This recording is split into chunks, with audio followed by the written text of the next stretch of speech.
Underscoring once again how many feminists have misappropriated the women's rights movement into an excuse for hating men, Twitter was once again flooded yesterday by a number of users who expressed their desire to #KillAllMen. Imagine the outrage if a group of male bigots had descended on the social network to promote the trend #KillAllWomen. Accounts would be deleted and feminists would be up in arms at such a brazen display of misogyny. However, when the shoe is on the other foot, violent man-hating rhetoric is apparently perfectly acceptable. Casually joking about the genocide of an entire gender was justified in the minds of feminists for a number of reasons, including the horror of a man asking for a woman's phone number. Another feminist was upset about men ruining her night out, #KillAllMen. Another woman wanted to #KillAllMen because a couple of them, God forbid, tried to chat her up.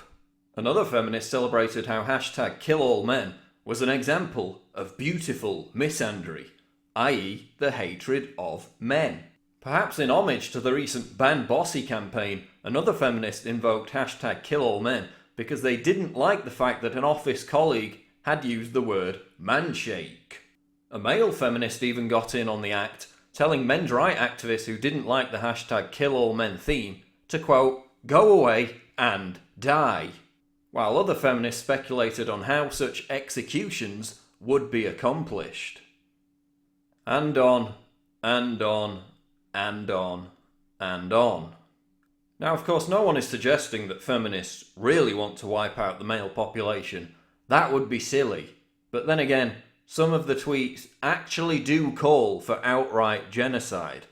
Quote, not endorsing that we #KillAllMen, some of my best friends, etc., but reducing men to 1 in 4 would solve many of society's problems, wrote Anna Leaf Saxby, before adding, I was thinking of feticide rather than bumping off 3/4 of the current male population, but then again, I've got a little list. Of course, eliminating 3/4 of the male population would also mean the ethnic cleansing of numerous minority groups, but calling for the genocide of blacks, Jews and Arabs is only acceptable when disguised behind the all-encompassing umbrella of misandry. How is one supposed to respond to this, asks Michael McKenna, concluding, there's no point, there isn't anything there for us. One can't reach any sort of understanding with a person who is both committed to saying inflammatory things and determined not to mean them.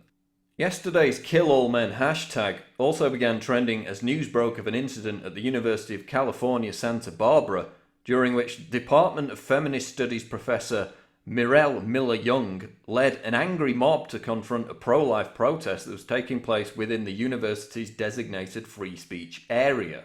Miller-Young violently seized a sign belonging to a 16-year-old student named Thrin Short and then prevented her from retrieving the placard by grabbing and pushing the student, leaving her with numerous scratches and bruises.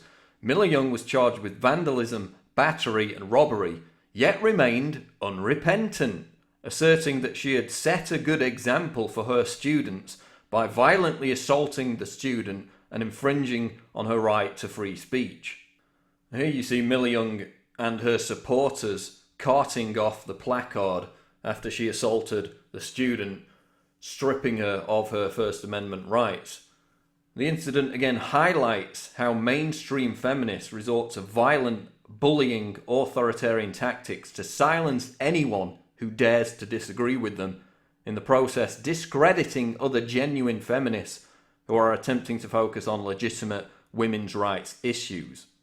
And the Kill All Men hashtag is yet another perfect example. This is Paul Joseph Watson reporting for Infowars.com.